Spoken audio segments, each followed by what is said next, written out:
Welcome to Decision Point. Do you think that the nation of Israel is getting a bad rap in the press and in world opinion? Well, Stand With Us has a mission to counter that negative perception of Israel in the world. And Yasmin Cohen Tarica is one of their emissaries, and she's here with us to discuss this issue. Welcome. Thank you. Yeah. Thank you so much. Thank you for having me. Well, we're very happy to have you. You're rather a unique individual. You're kind of multicultural, right? Well, in a way. I was born in Argentina, and when I was two and a half years old, we immigrated from Argentina to Israel. So you could say that I'm an Argentinian-born Israeli, basically, because the way that I think and everything, I'm very, very Israeli, but again, like deep down, I'm also Argentinian. I speak fluent Spanish. Well, that's a good thing to be speaking here in the borderland. Yeah, very unique set of skills. You speak Hebrew, English, and Spanish. Yeah, that's great. So you got associated with this organization, Stand With Us. Can you tell us a little bit about your story and how you came to be with them? So, as I said, I was raised in Israel, which is a country that is in conflict. Yes. And since I was 14 years old, I always knew that what I wanted to do with my life is basically diplomacy. And while I was studying, I studied international relations and political science at the Hebrew University in Jerusalem. And I got this opportunity to actually do a year of preparation, basically for public diplomacy. That Stand With Us, the organization, is actually taking young people from all over Israel and equipping them with skills to represent Israel. So that's not an easy job, representing Israel in the world, is it? That's true.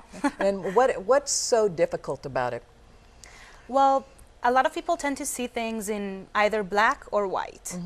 And when you're talking about Israel, you're also talking about a lot of shades of gray that people just tend to ignore. You're either good or bad. You don't have anything in between.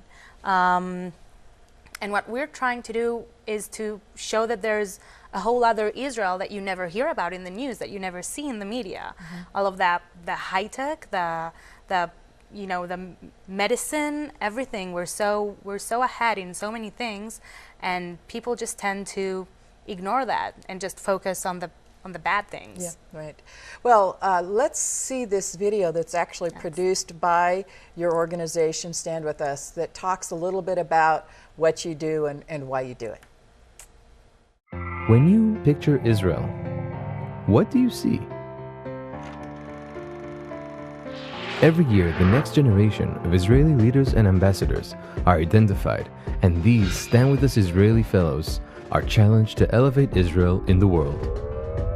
They invite people from across the globe to see for themselves what Israel really is. How it looks, how it sounds, how it tastes. We bring young professionals, students, influential opinion makers, leaders of today and of tomorrow. What we do defines what face of Israel these people will see. We show that we aspire for peace, tolerance, and diversity, that Israel is a fertile ground for high-tech and innovation, driving towards eco-friendly solutions by thinking out of the box. So when you picture Israel, what do you see? You see all of this and more. Leading law students who are also socially active. These initiatives were created and hosted by us, young Israelis. We are Israel. Stand with us. What is the biggest issue that Stand With Us is trying to communicate right now? Well, basically our mission is to inform and to educate people about Israel. And again, as I said, to show them a different picture from the picture that they're used to see in the media, basically. Whether it is through personal stories or bringing emissaries such as myself from Israel, or just, showcasing the truth, bringing speakers to talk about humanitarian aid, or bringing, the top high-tech people from Israel here to do different shows or things like that, and also helping students on campus that are dealing with a lot of with a very stressful environment. I'll put it in that words. Would you say that most campus environments in the United States and possibly Europe are more pro-Palestinian, Arab than Israeli, or was that being too simplistic? Well, I don't know if most of them, but a lot of them are. A lot of them are, and you can see it not only with student groups on campus that constantly delegitimize Israel, but also some of the faculty members that, you know, they're in a position where they can say whatever they want, and you know, the students will listen to them. So have to take notes on it. Yeah, right. Yeah. So if a professor is giving you a map of the Middle East missing Israel, and instead of Israel it says Palestine, then you believe him. Yeah. And that's the kind of things that we're trying to not only put a stop to them, but also showcase them to the world and say, hey, this is what's going on and we need to stop this. Yeah. So what about the whole issue of Palestine? Because that's always something. Is there such a thing as the Palestinian people in history, and are they the true heirs to the Palestine of Abraham's time? Well, we have to take into consideration that Palestinians, even if they didn't see themselves as a people in 1948 or earlier on, if they were, because they were affiliating themselves with the greater Syria at the time. I don't know if in modern times, well, when a people is calling themselves a people, they do have the right for self-determination. Yeah, right, identification anyway. Yeah. So even if throughout, you know, the 20th century up until 1964, they didn't have the 6 Day War. Yeah, they didn't really feel as a people. I don't think it matters today because they do see themselves as a people and they do have the right currently for self-determination. If we're talking about biblical times, no. People tend to confuse it with the Philistines, and that's totally, it's a totally different thing. Pagans. Yeah. So the Palestinian people now they're from different Arab countries who were living in Israel at the time of the 6 Day War. Is that how it works? No, we're talking about an Arab population who was living in the land under the British Mandate or the Ottoman Empire in a land that was called Palestine. It was named like that because the Romans named it like that. And they were just an Arab population living there. Now, after the independence war, not the 6 Days War, they were hoping that Israel will not survive the independence war. That's why they also they fled from their homes in order to go back once Israel no longer exists. Right. Since that didn't happen, it created a problem. Yeah, right. And so, but aren't there Arabs and Palestinians, quote unquote, who are living in Israel? I mean, yes, of course. As Israeli citizens? The Arab population that stayed during the independence war within the Israeli borders received immediate citizenship. They have the same rights as I have. We have Supreme Court justices who are Arab. We have female Arab representatives in our parliament, Knesset, in our members of the Knesset, which is much more than you can say about any woman in our neighborhood. Right. You know. So why haven't the Palestinian refugees who are in the refugee camps, why haven't they been integrated back into Israel or back into Syria? So why are they still in these camps after 20 years or 30 years? Those refugee camps, that's a very, very good question. Those refugee camps who were created just after 1948, they were never meant to be there for such a long time. And instead of taking the population that ran away from what was the small villages throughout Israel and integrating them in the societies, whether it's Jordan or Lebanon or Syria or Egypt, instead of doing that, they kept them in the refugee camps, kind of leaving them with no land. Why are they still there? I can only give you my opinion, and that's because it serves the Palestinian cause.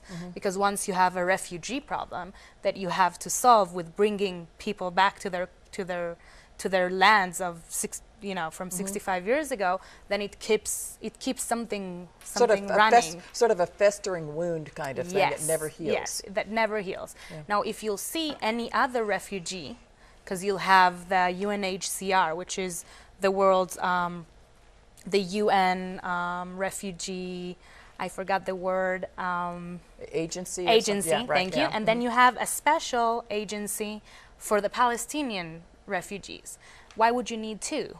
Yeah. Why? Because they treat them differently. The world refugees, a refugee for, let's say, from Congo who just arrived to the US after several years is no longer considered a refugee. But the Palestinians, since they have their own refugee status, are passing on the refuginess generation to generation. Mm-hmm. You understand? So yeah. So it's really about serving a political cause at the expense of people. Yes. You know, it's definitely. It is an odd thing that this could happen. How can this happen? Well, and if you could answer that, you'd be Secretary of the UN, I'm sure. How does that happen? I think that a lot of politics go into that. Mm-hmm. And sometimes bigger politics come at the expense of the little guy, of the regular Joe. Tragic because, it is. Because how is the Arab Israeli perceived by the rest of the Arab world? Not the Palestinians, but the Arab Israelis. Well, the Arab Israelis do affiliate themselves. They see themselves as Palestinians living under Israeli rule, mm-hmm. but they are not really, from what I know. And again, I'm not an expert on the Arab Israeli population, mm-hmm. But from what I see and what I know, they're treated as almost traitors for by the Arab world. Yes, mm-hmm. for acknowledging the state of Israel, for being a part of the political system of the state of Israel. And that's why you'll also see, if you really look into the political system within Israel, the Arab population, they rarely even vote, because they don't want to take part of something of the Zionist entity. Right. Mm-hmm. And so that's kind of a double-edged sword. Yeah, definitely. Yeah, but when I just came back from Israel, spending 2 weeks there. Did you enjoy it? I loved it. I love Israel. I want to go there for a longer period of time. But from what I observed of the Arabs in Israel, it seemed like they had a great life to me. I mean, it seemed like they got along well with the Jewish people. For the most part, and I mean, everything seemed to be fine. Because the Arab population that lives in Israel are citizens of Israel. Mm-hmm. We have the same rights. Now, of course, that you'll have racism, just like in any other country. You can take even the U.S. as an example. Absolutely. But those are internal issues that every country with minorities have to deal with. Mm-hmm. But in the end, if you look at the grounds, it's the same rights. Mm-hmm. We have the same opportunities. It seems like, to me, and this is my own comment, because I've been to some other Arab countries, it seems like anybody who is a citizen of Israel has a much better life and much better opportunities and much more prosperity than anybody else in the Middle East. That's just my opinion, my observation. Well, and I would have to agree. Yeah. In a lot of ways, you can say that Israel is the probably only Western democracy mm-hmm. in the Middle East. Yeah. You'll have other countries that are trying to make their own democracy, right. But since they're under another religion rules, Muslim or whatever, they're much harsher, and it's much more difficult to have like a full-on democracy where you have LGBT rights even, or women's rights, or the fact that I can criticize my own government's policies. Right. Those are things that are not granted in a lot of in a lot of my neighborhoods. Right. So how is Israel different? Because Israel is a Jewish state and mm-hmm. Judaism is a religion. So how is Israel not a theocracy like Muslim countries which are under Sharia law? I mean, how obviously we know the difference between Judaism and Sharia, but Is it a I think theocracy that- like that? I think that the main difference is that we see ourselves, the Jewish people, is not only a religious concept. It's much more than that. We are a people. We see ourselves as a race. nation, As a race. Yeah, right. So Okay. our Israel is a nation state. You understand what I'm saying? It's much more. It's not. Obviously, Judaism is the ruling religion in Israel, but we accept all others. Every other religion has So- also. We have around 14 recognized different religions in Israel. So there is freedom of expression, religious Yes. expression. Definitely. Yeah. Everywhere. Which is not true with Sharia law, for That's example, true. in most cases. Some of the issues that you're facing right now, the biggest one is Iran and the nukes, and you guys actually have an initiative surrounding that issue. What do you think about that, and what is your organization saying about that issue? Well, it's a tricky issue because Israel has the right to defend itself on the one hand, but on the other hand, you don't really want to go against what the world is saying, what the international community is saying or doing in this case. We try to not to touch that issue so much until Israel decides what to do with it, because I'm not a policymaker, obviously, and Israel haven't decided on its policy yet. So, Does the average Israeli feel threatened by Iran's nuclear program, or do you think that they're not going to? I mean, what's I the think general that opinion? The general Yeah. feeling. So, in general, the Israelis, we see ourselves as very capable of protecting ourselves. So I do believe that once we feel that this is getting too far, we'll act on it. That's why I don't really feel so threatened right now, just because I know that I have the IDF, the Israeli Defense Force, to take care of everything, right. whether we need it. So the Israelis are relying upon the government to Yes. discern if and when you should take offensive action. I think that in the end, like the Jewish people has learned that we have ourselves to trust. Yeah. Right. Yeah. Ultimately, that's true. So even obviously we don't want to do anything that is against the international community's Right. ideas. Right. But if we feel threatened, we will act. That's The- why. yeah. The really terrible thing about nuclear weapons is that if you're in a defensive position, an awful lot of destruction has already occurred. That's true. And that's the one thing, if you see a bomber coming with a regular bomb, you can knock it out, but the nukes are a different, nuke is a different story, very definitely. That's a tough one, and definitely something that we will be praying about for you with our audience, that the Thank Lord you. gives a supernatural solution there, because it's a tough one. Yeah, definitely. Then there's this whole other issue that you guys deal with, which is that there's some kind of an apartheid system going on, and with the Arabs and the Jews, that somehow the Arabs are second-class citizens, or that you're purposely separating out the Palestinians so that and discriminating against them. Is that something that Well, that's something that we are seeing a lot of claims about. Yeah. But the first thing that I would ask is how, every time that I'm faced with a question like that, I would ask the person asking me to define apartheid. And then when you see how really little they know about what really was apartheid, because apartheid was a terrible rule in South Africa that segregated the blacks from all others. I mean, people weren't allowed to drink from the same water fountain. And in Israel, if you look at Israel, again, as I said, my Arab neighbors, the Arab population living in Israel have full citizenship rights. We have, as I said, Supreme Court justices who are Arab. We have members of the Knesset who are Arab. So I just feel as if when people are using that term to blame Israel of being an apartheid state, they're just demising the term, Yeah, right. and because that's an historical event that happened and it was terrible, and using it in a circumstance that really has nothing to do with it just it's too bad for South Africa, actually. Yeah, it is. I guess it's a misapplication of Yes, the term. It's like exactly. calling somebody, you know, a Nazi who's not doing anything. Yeah. Oh, Yeah, and you know, that's like what the Nazis did, you know, Yeah. or a terrorist when they're not doing anything like what the terrorists do.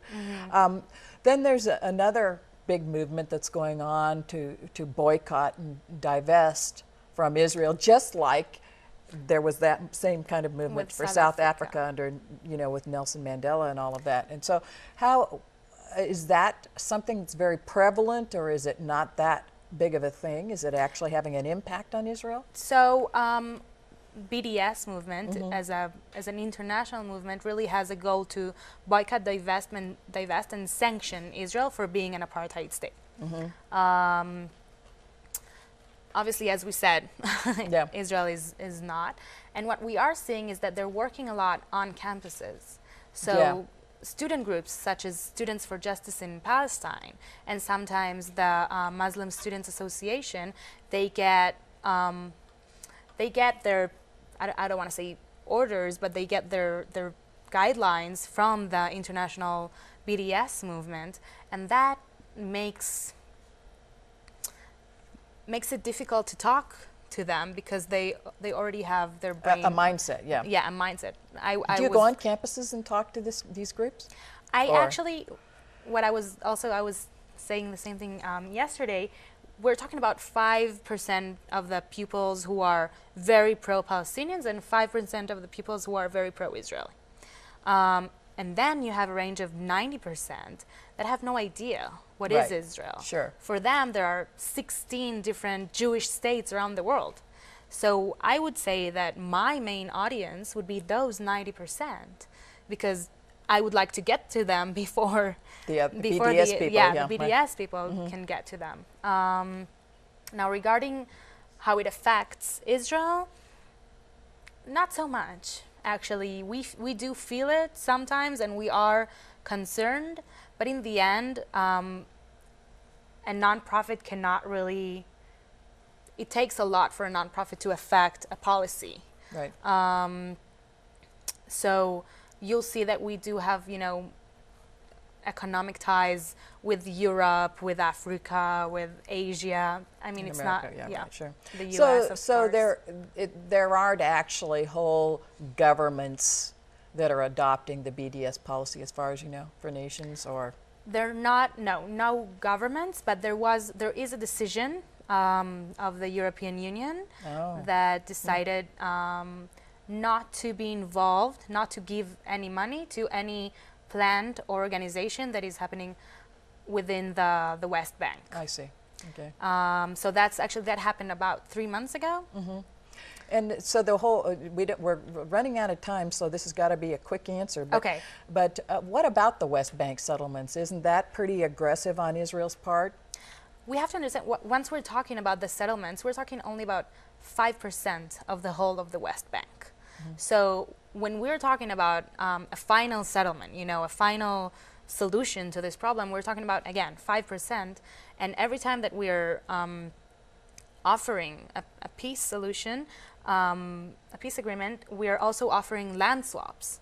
So those 5% that are now settled by Jewish population, they will be given another strip of land from the land of Israel. So Israel actually does have a solution to that issue. Yes, and not only that, we have proved, like in the past, that we are more than willing to move our population from, you can see the Sinai in 1982 or Gaza in 2005, where we just unilaterally picked up 10,000 people and relocated them within Israel because we didn't want to be in Gaza anymore.